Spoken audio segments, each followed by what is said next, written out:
Good morning, I'm Craig DeGrelli. It's Friday, April 11th, 2025, and these are your unbiased updates. The U.S. Supreme Court says the Trump administration must facilitate the return of the Maryland man mistakenly deported to El Salvador. This morning, we delve into the big legal questions about if or when that will actually happen. And China is once again matching the U.S. tit for tat in the tariff war. It accuses the Trump administration of turning itself into a joke. We have the new levies and what might happen next. From the Straight Arrow News Studio, bringing the stories that matter to you from across the United States and around the world, these are today's Unbiased Updates. The U.S. Supreme Court says the federal government must facilitate the return of a Maryland man who was mistakenly deported to El Salvador. The justices upheld a lower court's ruling ordering the Trump administration to bring Kilmar Abrego Garcia back to the United States. Right now, he's being held in a notorious El Salvador prison after the government admitted it made an administrative error in deporting him. However, the administration has repeatedly claimed Abrego Garcia is a member of the MS-13 gang, though he has never been charged with or convicted of a crime.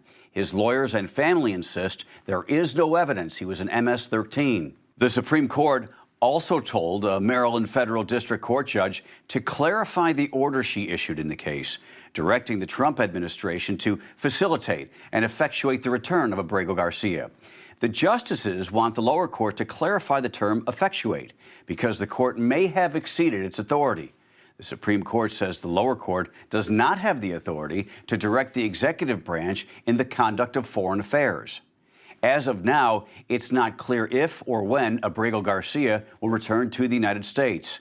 We have an in-depth look at the Supreme Court's ruling and the Trump administration's argument for not returning Abrego Garcia to the United States right now on our website, san.com. A federal judge in Louisiana is set to rule today on whether the Trump administration has a case against Columbia University pro-Palestine demonstrator Mahmoud Khalil. Khalil has been held in federal custody for his role in campus protests since last month, but has not been charged with a crime. The Trump administration wants to deport Khalil for his lead role in the Columbia protests, but the judge said it has to prove there's a good reason first. Straight Arrow News reporter Lauren Keenan shows us the evidence presented by the Trump administration. The federal government met a federal judge's request to provide evidence for deporting former Columbia University graduate student Mahmoud Khalil. In a letter submitted by Secretary of State Marco Rubio Wednesday, the Trump administration argues Khalil's public actions and continued presence in the United States would have potentially serious adverse foreign policy consequences for the country. The letter also states Khalil's activities undermine U.S. policy to combat anti-Semitism. Immigration authorities arrested Khalil, a green card holder married to a U.S. citizen, in early March, claiming he was a prominent figure in organizing Columbia University's pro-Palestinian protests on campus last year. The U.S. State Department revoked Khalil's green card, arguing he's a pro-Hamas sympathizer who poses a risk to national security. Last month, a federal judge blocked the Trump administration from deporting Khalil. On Tuesday, an immigration judge in Louisiana told the Trump administration to produce evidence to support Khalil's deportation within 24 hours. Secretary of State Marco Rubio submitted that letter into evidence by Wednesday afternoon. In his letter, Rubio made no mention or connection of Khalil being linked to the Hamas terror group. Rubio has said more than 300 student visas have been revoked for foreign students. If you come to this country as a student, we expect you to go to class and study and get a degree. If you come here to vandalize a library, take over a campus and do all kinds of crazy things, we're going to get rid of these people. And we're going to continue to do it. So when we identify lunatics like these, we take away their student visa. No one's entitled to a student visa. Critics of Khalil's arrest say the Trump administration is violating the U.S. Constitution, calling Khalil's detention and possible deportation an attack on First Amendment rights. Khalil's legal team criticized Rubio's letter, arguing it does not meet the standard of proving Khalil's actions compromise U.S. foreign policy interests. Instead, his attorney says the Trump administration wants to silence those who disagree with the Israeli or U.S. government, saying this case is a dangerous slope and Khalil will fight it till the end. Khalil's legal team addressed reporters during a Zoom meeting Thursday. What the Rubio letter talks about is They're trying to protect, they say, Jewish students in the United States, Jewish people in the United States from anti-Semitism. But what is the anti-Semitism? It is criticizing Israel and the United States for the slaughtering that is going on in Gaza and in Palestine. Khalil has denied allegations of anti-Semitism, instead accusing the Trump administration of targeting him as part of a broader strategy to suppress dissent. China is still digging in the tariff war with the Trump administration. This morning, the communist country matching its retaliatory tariffs on American imports to President Trump's 125% tariffs on Chinese goods. That new rate is set to take effect on Saturday. It comes as Chinese President Xi Jinping made his first public comments on the tariff war between the United States and China today, saying his country is not afraid of what he says is unjust suppression. China's tariff hike from 84% to 125% is the latest in a tit-for-tat battle between the world's two largest economies, and it looks like it could be one of the final moves in this trade war. The Chinese government indicating it will not hike tariffs even higher, saying in a statement it would be meaningless. The successive imposition of excessively high tariffs on China by the U.S. has become nothing more than a numbers game, with no real economic significance, a spokesperson for China's Commerce Ministry said in a statement. It went on to say it merely further exposes the U.S. practice of weaponizing tariffs as a tool of bullying and coercion, turning itself into a joke. President Trump has said the days of China ripping off the United States and other countries is no longer sustainable or acceptable. The nation's top health agency is looking to pinpoint the cause of autism. During President Trump's cabinet meeting yesterday, Health Secretary Robert F. Kennedy Jr. announced his department will soon know what causes autism, as diagnoses of the disorder in the United States have increased exponentially over the last few decades. Now the autism rates have gone from our most recent numbers we think are going to be about 1 in 31, from 1 in 12, so they're going up again, from 1 in 10,000 when I was a kid. And we are going, at your direction, we are going to know by September. We've launched a massive testing and research effort that's going to involve hundreds of scientists from around the world. By September, we will know what has caused the autism epidemic, and we'll be able to eliminate those exposures. According to the CDC, about 1 in 36 children now has a diagnosis of autism spectrum disorder, compared to about 1 in 150 in 2000.